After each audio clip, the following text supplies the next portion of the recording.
Trump വന്നപ്പോൾ ബംഗ്ലാദേശിനെതിരെ എന്തൊക്കെ തീരുമാനമെടുക്കുമെന്ന് ഞാൻ 2ഓളം വീഡിയോ ചെയ്തു. അതൊന്നി പറഞ്ഞു അമേരിക്കയിലോട്ടുള്ള ബംഗ്ലാദേശ് അയക്കുന്ന തുണിത്തരങ്ങൾ, അത് ഏകദേശം തുണിത്തരങ്ങളും മറ്റുള്ള എക്സ്പോർട്ടുകളെല്ലാം ഏകദേശം $11.2 ബില്യൺ അമേരിക്ക ടാരിഫ് ഏർപ്പെടുത്താൻ സാധ്യതയുണ്ട്.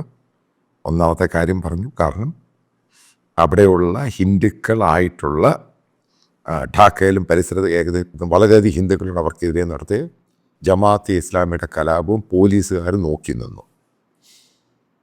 പിന്നീട് ഞാൻ പറഞ്ഞു, മറ്റൊരു വീഡിയോയിൽ പറഞ്ഞു,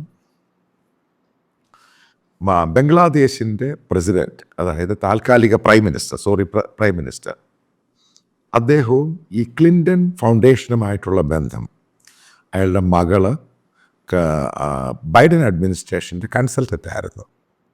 അവർ വാഷിങ്ടണിലാണ് താമസിക്കുന്നത്. ഏകദേശം ആ വീഡിയോയിൽ ഞാൻ പറഞ്ഞു $3 ലക്ഷം ക്ലിൻ്റൺ ഫൗണ്ടേഷന് കൊടുത്തത്. അതായത് ഹിലാരി ക്ലിൻ്റൺ ട്രംപിനെതിരെ ആദ്യം ഇലക്ഷന് മത്സരിച്ചപ്പോൾ ഇത് ഫണ്ട് ചെയ്തത്. അതിനെതിരെ അന്വേഷണം വരുമെന്ന് പറഞ്ഞു. ആ അന്വേഷണം ജസ്റ്റിസ് ഡിപ്പാർട്ട്മെൻറ്റ് അത് സ്റ്റാർട്ട് ചെയ്തിട്ടുണ്ട്. ഇതൊക്കെ റിപ്പോർട്ടുകളാണ്, അവിടുത്തെ പത്രങ്ങൾ റിപ്പോർട്ട് ചെയ്തിരിക്കുകയാണ്. ഏറ്റവും ലേറ്റസ്റ്റ് എന്ന് പറയുന്നത്, അതായത് ഞാൻ നേരത്തെ പറഞ്ഞു, ഇവിടുത്തെ സുബ്രഹ്മണ്യസ്വാമി മറ്റുള്ളവരും പറയുന്ന പോലെ ട്രംപും മോദിയും തമ്മിലുള്ള ബന്ധം അതിശക്തമായ ബന്ധമാണ്. കണ്ടു, ജയശങ്കറാണ് ഫസ്റ്റ് റോയിലിരുന്നത്. അപ്പം ഇവിടുത്തെ പത്രങ്ങൾ സുബ്രഹ്മണ്യസ്വാമി പറഞ്ഞു മോഡിയെ വേണ്ടെന്ന് വെച്ചു, അതാണ് മാടയാണ്. അപ്പോൾ ഞാൻ പറഞ്ഞത് അതൊന്നുമല്ല. കാരണം റിപ്പബ്ലിക്കൻ പാർട്ടി ലീഡേഴ്സുമായിട്ട് ഞാൻ ചോദിച്ചു, അപ്പോൾ റീസൺ മനസ്സിലാക്കി. അപ്പോൾ അതിനകത്തും ഈ ട്രംപ് ഇലക്ഷൻ സമയത്ത് പറഞ്ഞൊരു സംഭവമുണ്ട്. ബംഗ്ലാദേശിനെതിരെ ഈ പറയുന്ന ഹിന്ദുക്കളെ അവിടെ കലാപം, അവരുടെ സ്ഥലങ്ങൾ പോകുന്നു, അവരുടെ അമ്പലങ്ങൾ അടിച്ചു കളയുന്നു, അതിന് നടപടിയെടുക്കും. ആദ്യത്തെ നടപടിയെടുത്തു. അതായത് USAID, അതായത് അമേരിക്കയുടെ സഹായം. എല്ലാ വർഷവും അമേരിക്ക സഹായം ചെയ്യുന്നത് $201 മില്യൺ. അത് ഏകദേശം 1600 കോടി ഇന്ത്യൻ കറൻസി വരും. അത് ബംഗ്ലാദേശിൽ പോകുമ്പോൾ ഡയറക്റ്റ് ചെയ്യാം. കാരണം കറൻസിയുമായിട്ട് വാല്യൂ ചെയ്യുമ്പോൾ ഇരട്ടി തന്നെ കുറച്ചും ഇന്ത്യയെക്കാളും കൂടും. പിന്നെ 2024 അഡീഷണലായിട്ട് ബൈഡൻ അഡ്മിനിസ്ട്രേഷൻ ഏകദേശം 202 മില്യനും കൂടെ കൊടുത്തിട്ടുണ്ട്. ഏകദേശം അപ്പോൾ 200 മില്യൺ, 202 ഇപ്പോൾ എല്ലാ വർഷവും അഡീഷണലായിട്ട് കൊടുക്കും. ഈ എല്ലാ വർഷവും ബംഗ്ലാദേശിന് അമേരിക്ക കൊടുക്കുന്നത് സ്റ്റഡി ആയിട്ടാണ് കൊടുക്കുന്നത്. എല്ലാ വർഷവും ആദ്യം ഇത് കൊടുക്കും, പിന്നെ അതിനുശേഷം ഇത് കൂടെ കൊടുക്കും. ഏകദേശം 420 മില്യൺ അത് ബംഗ്ലാദേശ് ഗവൺമെൻറ്റിന് വേണ്ടി കൊടുക്കുന്നത്. അത് കാൽക്കുലേറ്റ് ചെയ്യുമ്പോൾ ഏകദേശം 3800 കോടി രൂപയാണ് എല്ലാ വർഷവും ബംഗ്ലാദേശിന് അമേരിക്കൻ ഗവൺമെൻറ് സഹായം കൊടുക്കുന്നത്.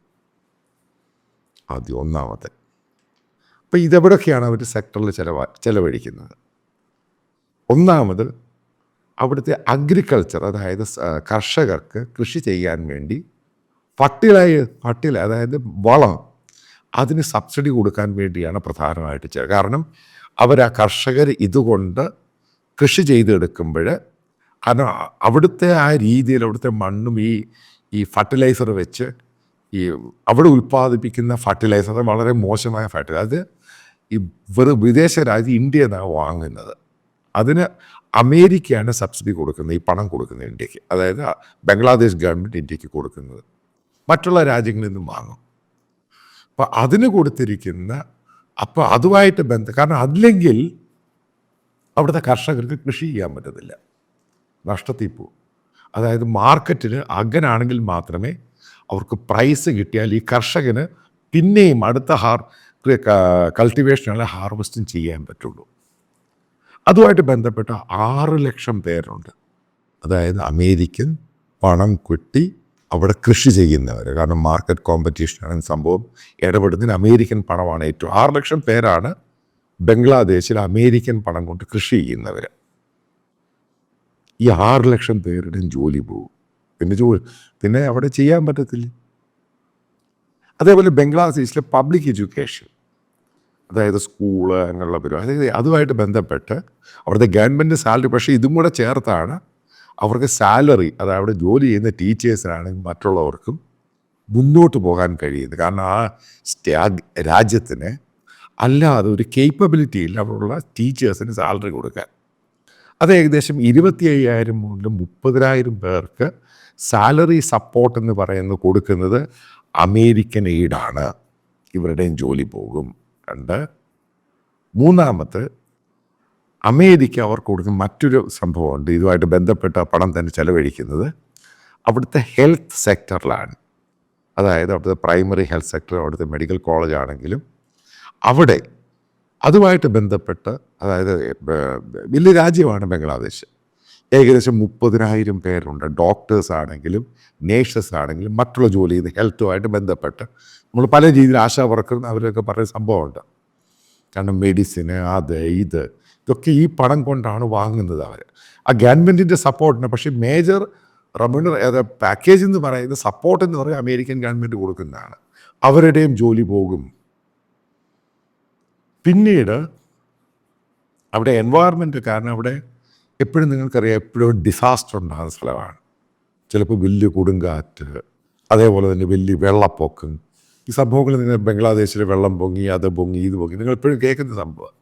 അപ്പം അതിനുവേണ്ടി എല്ലാ വർഷവും ഒരു പാക്കേജ് പണം വെച്ചിട്ടുണ്ട്. അത് അമേരിക്ക കൊടുക്കുന്നത്.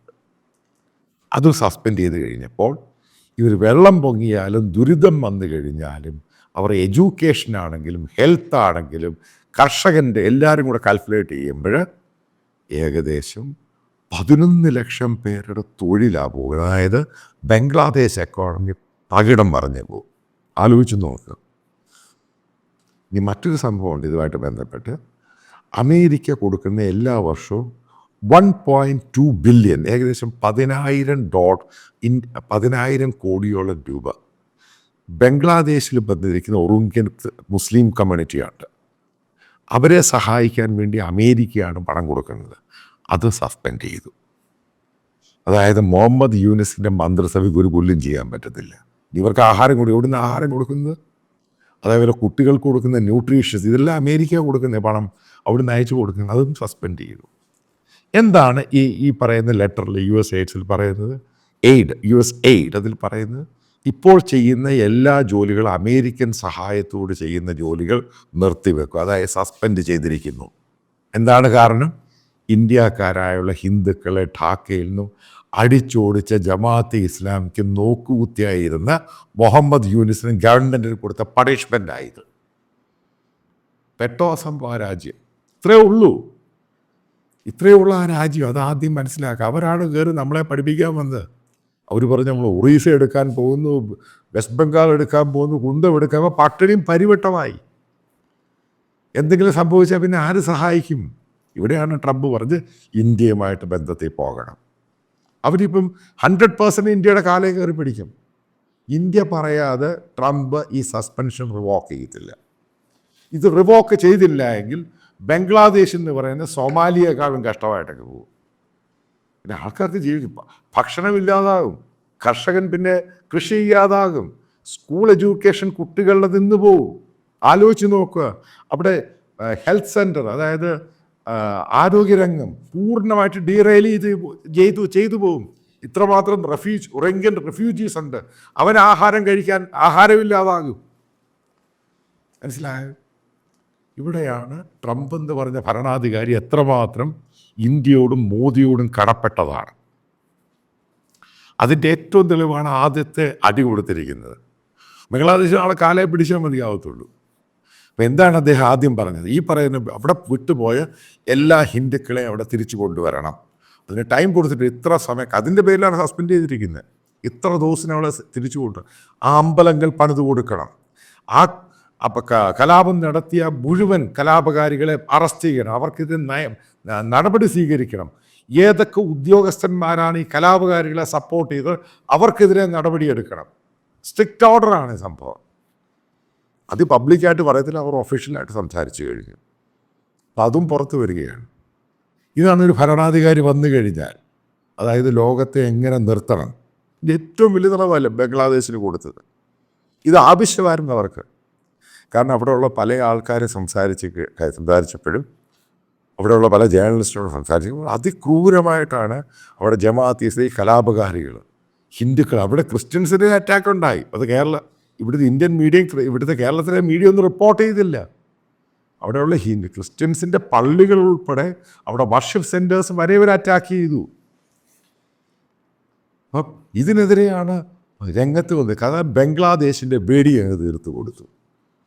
അവർ കാലേ പിടിക്കുക ഇന്ത്യയുടെ. കാരണം ഇന്ത്യയുമായിട്ട് സഹകരിച്ച് പോകാൻ ട്രംപ് ബംഗ്ലാദേശ് ഗവൺമെൻറ്റിനോട് പറഞ്ഞിരിക്കുകയാണ്.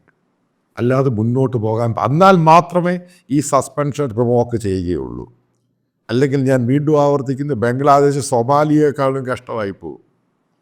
അങ്ങനെ അഹങ്കരിച്ചൊരു സംഭവം. അവരുടെ ധാരണ എന്തുവാ? വീണ്ടും കമല ഹാരിസ് വരുന്നു, അവരായിരിക്കും ഭരിക്കുന്നത്, ഇതേപോലുള്ള സംഭവത്തിന് പ്രശ്നമൊന്നുമില്ല. നാളെ പോലെ മുഹമ്മദ് യൂനിസിന് ആഹാരം കിട്ടാതായി കഴിയുമ്പോൾ ഈ മുഹമ്മദ് യൂനിസിനെ നാളെ എല്ലാവരും കൂടെ അയാളുടെ ചിത്രം എടുത്ത് കത്തിക്കും. അത് കാണാൻ പോവുക. അപ്പം അവൻ കുഴിച്ച കുഴിയിൽ അവൻ തന്നെയാണ് വീണത്. ഇതാണ് ഉണ്ടായത്. ഇത് ലോകത്തിൻ്റെ ഒരു പോയറ്റിക് ജസ്റ്റിസ് എന്ന് പറയാം, കാവ്യാത്മകമായ നീതി. അതാണ് അവർക്ക് ട്രംപ് കൊടുത്തത്. അതവർക്ക് കിട്ടേണ്ടതായിരുന്നു, കിട്ടി. ഇനി അവർ പഠിക്കും, പഠിച്ചില്ല എങ്കിൽ പഠിപ്പിച്ചിരിക്കും. അതാണ് ലോകത്തിൻ്റെ ഒരു നീതി. കാരണം അത്ര ക്രൂരമായിട്ടാണ് അവിടെ ഹിന്ദുക്കളെ അറ്റാക്ക് ചെയ്തത്. അവർക്കത് ആവശ്യമായിരുന്നു, അവർക്കത് കിട്ടി. അത് ഗവൺമെൻറ് ആക്ഷൻ എടുത്തേ മതിയാവത്തുള്ളൂ, ഇന്ത്യയുടെ കാലേ പിടിച്ചേ മതിയാവത്തുള്ളൂ ഇനി ഫർദറായിട്ട് മുന്നോട്ട് പോകാൻ.